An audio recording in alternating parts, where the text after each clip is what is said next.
রাধে রাধে বন্ধুরা, দেখো তো এই যে কদমটা হচ্ছে সবসময় তো পাওয়া যায় না, তো একজন আমাকে দিয়ে গেল। মানে ভিডিওটা ছিল কিন্তু একাদশীর দিন।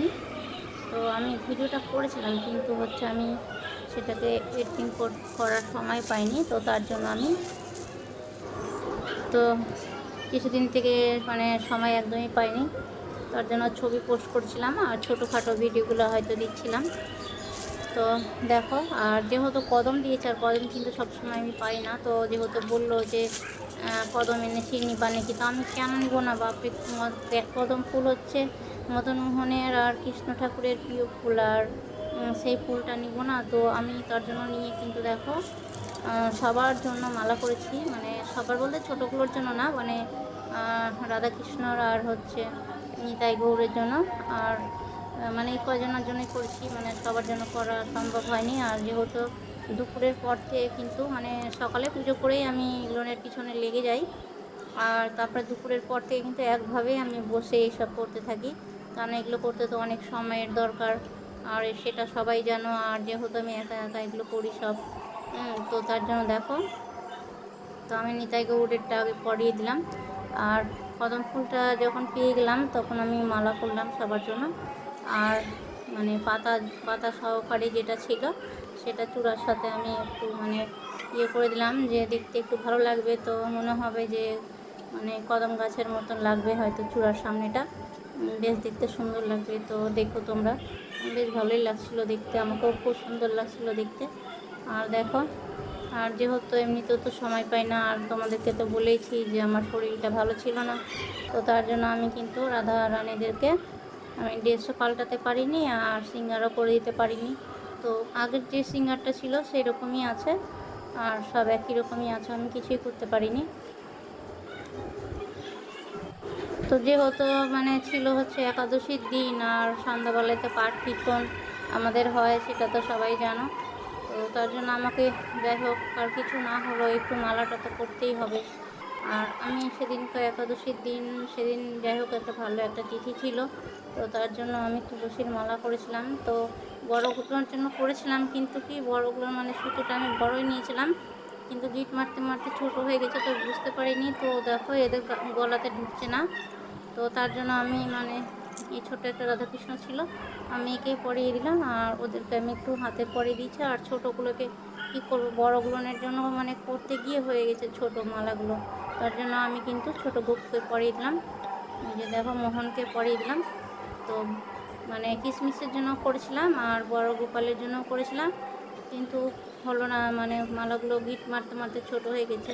আর যেহেতু আমার বাড়ির তুলসী মানে তুলসীর গাছ, আর আমি কিন্তু অনেকগুলো পাতা আমি কেটে নিয়েছিলাম একসাথে ডাল সহকারে।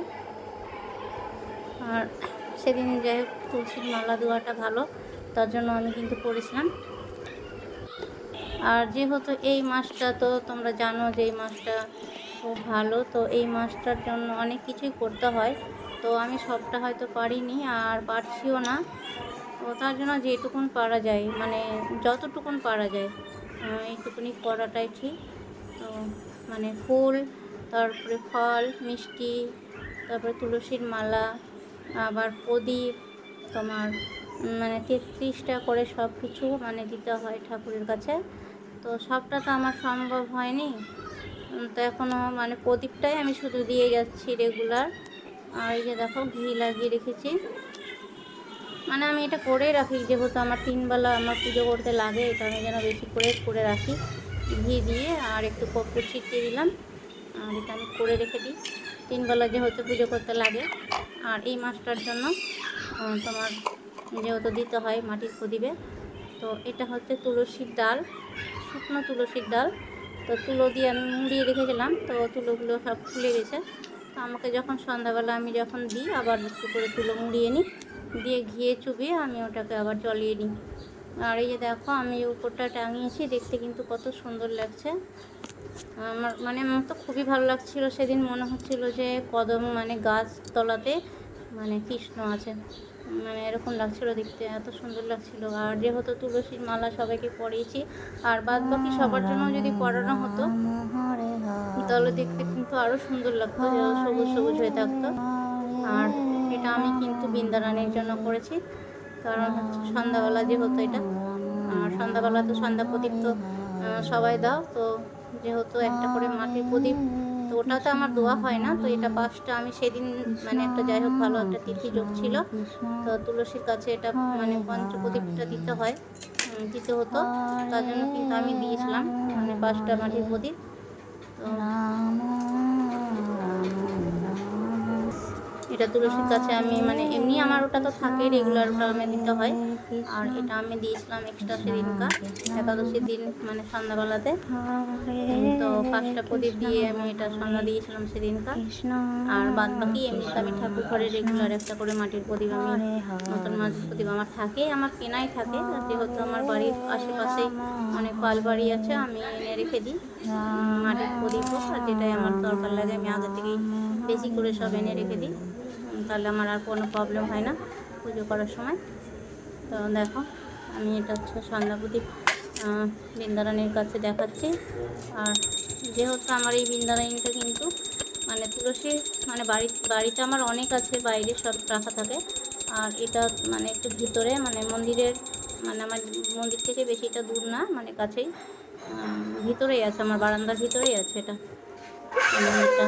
তো আগে একটু আশেপাশে ফাঁকাই ছিল, তো এখন এই চারিদিকটা ঘেরা হয়ে গেছে, তো ওই জন্য গাছটা কিন্তু বেশি একটা বাঁচে না, তো তবুও আমি চেষ্টা করছি একটা ছোট্ট একটা গাছ লাগিয়ে রেখেছি, আর এমনি একটা টবে আমার লাগানো থাকে, তো টবটা আমি মানে রেগুলার আমি ওটাকে বাইরে দিই, রোদে থাকে, না হলে ভিতরে থাকলে তো রোদ পায় না, হাওয়া বাতাস কিছু পায় না, তার জন্য কিন্তু বৃন্দারানীগুলো টিকে না। তো এটা আমি লাগিয়ে রেখেছি, দেখা যাক কতদিন বাঁচে। তো রাধে রাধে বন্ধুরা, তো আমার সন্ধ্যা দেওয়া দেখো হয়ে গেছে, আমি এটা এখন তুলসীর কাছে আমার এখানে বৃন্দারানীর কাছে এটা রাখা থাকবে, আর আমার আবার আমি মন্দিরে কিন্তু আর একটা আমি দিব। তো যাই হোক ভালো থাকো সবাই, রাধে রাধে।